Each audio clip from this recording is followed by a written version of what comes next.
Hello everybody and welcome to the Daily Nostalgia Show for March.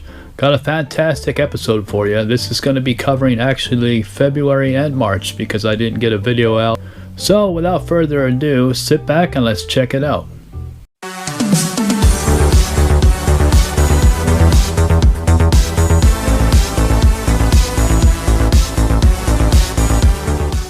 Retro latest news.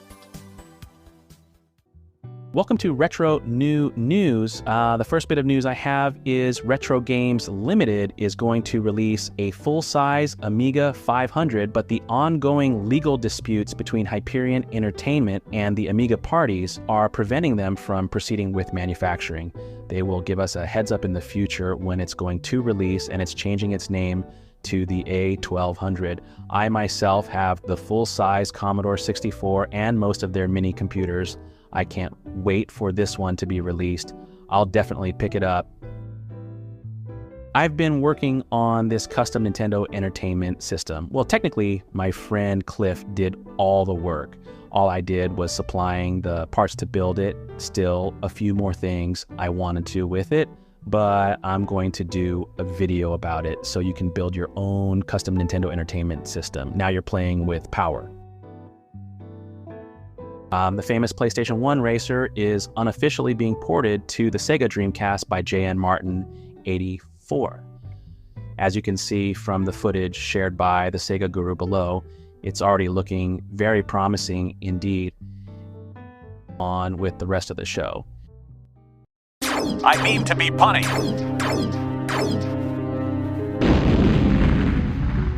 Welcome to I Mean to Be Punny, the latest memes and puns. Now let's start the show.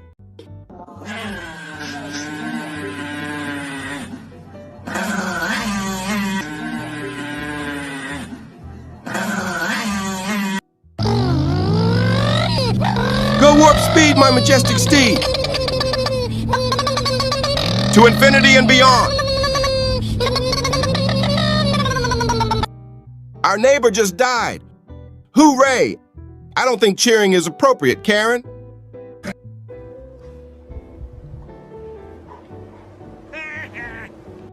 Is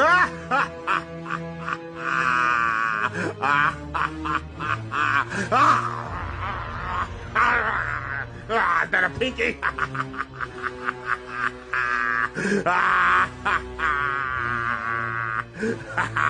I'm an evil cat. I'll bite your big toe off. Money can buy me happiness. It's called food. Less happiness nowadays, though, with how much food costs. You know it's bad when the cost of food is more expensive than visiting the doctor. That is it for I Mean to Be Punny. Now on with the rest of the show. I'll be back after these messages. The new video game that is absolutely riveting. You waited in line to play it in the arcades. Now bring Frogger home and play it in your own pad. Getting Frogger home is the whole point of the game. It isn't easy. There's a frantic 5-lane highway with fast-moving cars and trucks all heading in opposite directions. When the music stops, the traffic starts. Every leap could be his last. There's a swirling river full of jaw-snapping alligators, diving turtles, frog-eating snakes, and Frogger can't swim. Can you keep Frogger from getting splooched?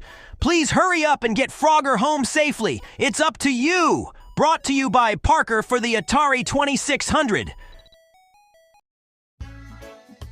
Catch the Taito Heatwave, Hit the Ice, Panic Restaurant, The Jetsons, Sonic Blast Man, On the Ball, and The Flintstones. Brought to you by Taito.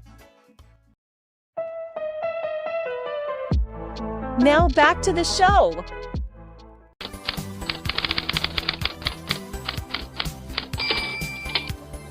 Welcome to A Lot to Unbox. Welcome everybody to A Lot to Unbox for March. Got lots of fantastic things in the mail. And like I said, this is also going to be covering February's unboxings because I didn't get a chance to get them out. So without further ado, sit back and let's check it out. Now the first games that I got in the series, and 2 games, and I'll have to get my glasses on to see it. The first one is a remake of the original, and that is Wizardry Proving Grounds of the Mad Overlord. So fantastic game back in the day. This is going way back to the Nintendo NES days. A dungeon crawler. So pretty fantastic RPG dungeon crawler. Wizardry was a brutal, challenging game. Really loved it, so I'm definitely looking forward to playing that. And the next one is another Wizardry game, and that is of the 5 Ordeals. So Wizardry of the 5 Ordeals. So that looks pretty awesome. Can't wait to check that out also. Definitely love dungeon crawlers. And got really into them back in the day. Xenoblade Chronicles X Definitive Edition just came out today. Just went and picked it up before I did the video. So can't wait to play that. And funny thing is, I've only played the first one of the series on the 3DS only. So played about halfway into it, then dropped off. So I'm looking forward to playing it all the way through. So I'm going to start off with the first one again, Xenoblade Chronicles. Play it on the Switch and then work my way up. So let me know if you love these games in the series. So I'm looking forward to playing it eventually. So the next game I picked up is Taito Milestones 3. I have 1 and 2. This one's a fantastic collection of some of their classics. This has the Ruston games, all 3 of them, which is great. Kadash, Deco Connection, Warrior Blade, Runmark, Champion Rustler, which looks interesting, Bubble Bobble, Rainbow Islands, and some other one, I can't tell what it is, but total of 10 games, so pretty awesome. And Bayonetta had this version. I bought it for somebody, but they already had it in their collection because the first one was good, limited editions. This is the Japanese version, but it does have English, and I'll just keep it in my collection. And the last thing that I have that I picked up is for the Atari 7800, but can be played on the Atari 2600 Plus, and that is Frenzy. So this is re-released from the Atari. Now Frenzy is a sequel to Berserk. So if you ever play Berserk, it's kind of like a run through the maze and run from these killer droids and bots trying to kill you and escape. I believe it's the evil Otto, which is indestructible. You can't kill it, so once he shows up, you have to run and get out of the maze and go to the next part. Really fun game, really fun gameplay. Loved Berserk. I loved Frenzy, so definitely worth having in my collection. Love it. And I picked up for the Atari 7800, but it's 2600 Plus, is their gamepad, the C678 Plus, I believe they call it. And this is a gamepad for the Atari 7800, but it can be used on the 2600 Plus. And Atari's known for the joysticks, but I definitely love controllers nowadays since I've gotten past the Atari 2600 and got used to the Nintendo systems and PlayStations, Xboxes. So it's nice to have an actual gamepad for the 2600 Plus. So definitely looking forward to using that.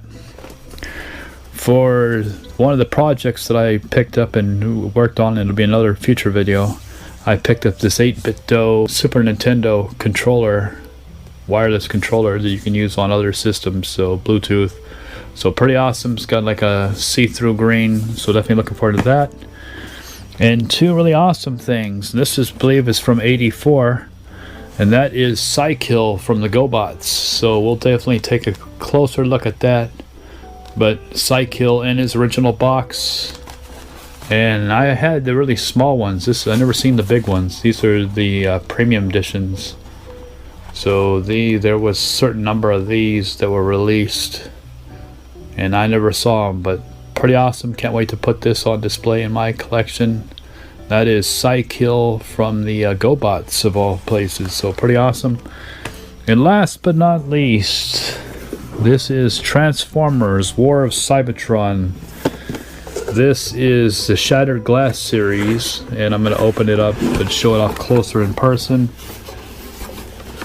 And that is the Shattered Glass, which is the evil universe, the reverse universe of the universe we live in, where the Autobots are the evil ones, so Optimus Prime and Ratchet. So we'll take a closer look at that. but that is pretty awesome to have in my collection. I've had it for a while, just haven't got the chance to show it off because so many videos and things. But finally gonna take a closer look at it and put it in display somewhere. So anyways, that is it for a lot to unbox. So let's go on with the rest of the show.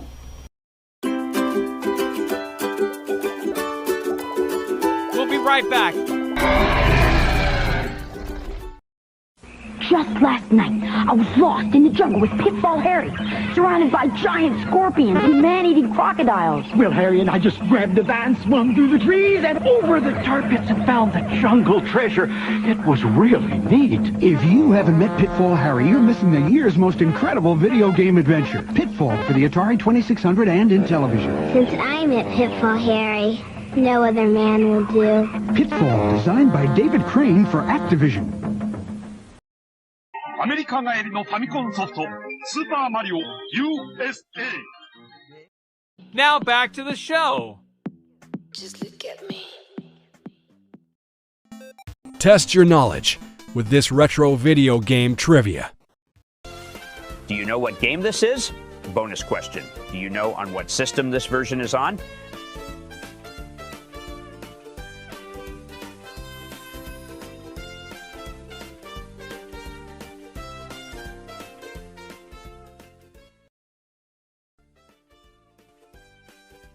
This fun game is Galaga 88 on the PC Engine.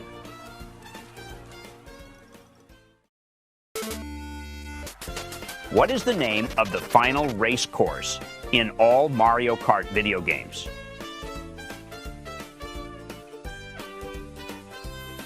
The name of the final racetrack in the Mario Kart games is called Rainbow Road. It typically is among the most difficult tracks to complete, since most Rainbow Road tracks often have little to no guardrails to prevent the player from falling off the edges of the track, and oftentimes feature tight curves, steep slopes, and wavy grounds. What type of animal is Isabelle in Animal Crossing New Leaf?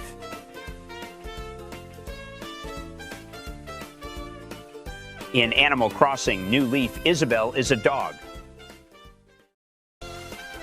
Do you know what TV show this is? If you do, you might be retro, or at least grew up in the 90s.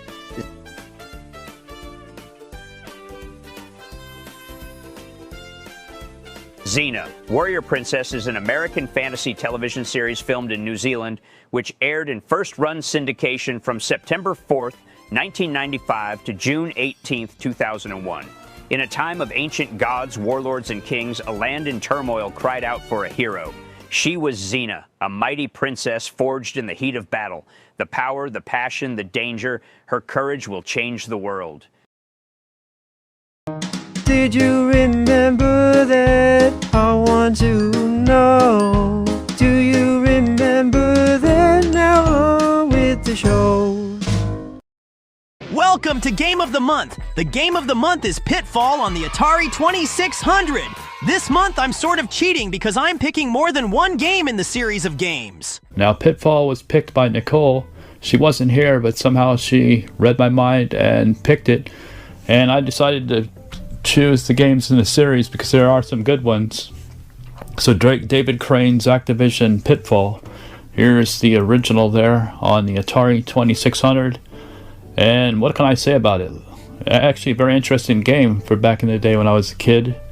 And the reason being is most games were on a single screen, like Pac-Man and all these other games. They were kind of like just one single screen, whereas this one traversed from side to side. And David Crane's Pitfall was a very popular game. Stayed on the charts for 64 weeks. And what also made it interesting is this is the first trophy game, if you want to say, because if you sent your high score in, a picture of it, they would send you a patch in the mail. So if you got a really high score, they would send you a patch. So the first trophy game way back, physical trophies. And then of course later on got Pitfall 2, and we got many different Pitfalls over the years on the Genesis, the Mayan Adventure on the Game Boy Advance, and a couple others, the ones that I put in this video, but some really good ones over the years. Pitfall was a great game. The first one, like I said, as a little kid, all you do is swing on ropes, jump scorpions, jump little pits that go in and out, quicksand, jump on alligator heads, and that's basically the game. It's just a score-driven game. Second one is a little bit more of a adventure game. They're both side-scrolling platform games, but the second one has a little bit more adventure. It has ladders, it has up and downs, it has mazes, it has water you can swim in, looking out for electric eels and so on. So quite a bit more in Pitfall 2. Both are great. And this is the first game on the Atari 2600 that I know that has music. Most games back then didn't have music in the Atari 2600 because of the audio channels and such. But this game does, so pretty interesting. And lots of interesting facts about Pitfall, lots of great stories of it. And of course, Pitfall the Mayan Adventure, which is on the Game Boy Advance. So lots of great games through the series throughout the years. There are some good ones, and of course there are a few bad ones.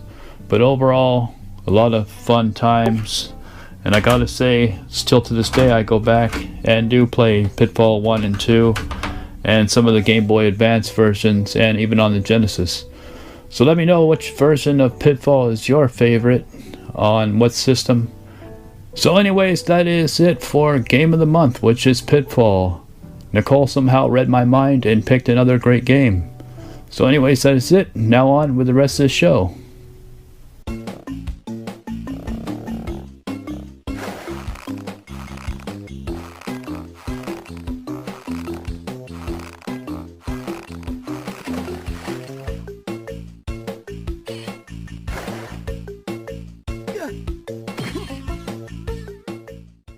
So anyways, that is it for Game of the Month, which is Pitfall. Now on with the rest of the show. Look at me. We'll be back after these unsponsored messages. Just look at me. By the summer of '86, the game of tag had changed forever. There's the laser tag siren. You can't deny it. This time it's your 6th hit and you're out. The star sensor never lies. Rats. Betrayed by a computer-scanned infrared beam and oscillating LED readout. Now let's see how he does against some real competition. The laser tag kit comes with 1 starlight, 1 sensor, and star belt. Batteries not included. Do you know what time it is? It's time to subscribe to the Deadly Nostalgia Show. Now back to the show. Just look at me. Anyways, that is it for the Daily Nostalgia Show for February and March, so I hope you enjoyed it. Got lots of cool projects in the future coming, a lot more videos, a lot more me showing off cool things, and a lot of custom work of custom Nintendos and other things, other systems that are being modded, show you kind of how to do it, show you what you can do to your systems to make them new and updated, even though they are retro systems. So anyways, that is it for this episode, so I hope you liked it. Don't forget to comment, like, subscribe, and as always, have a good one.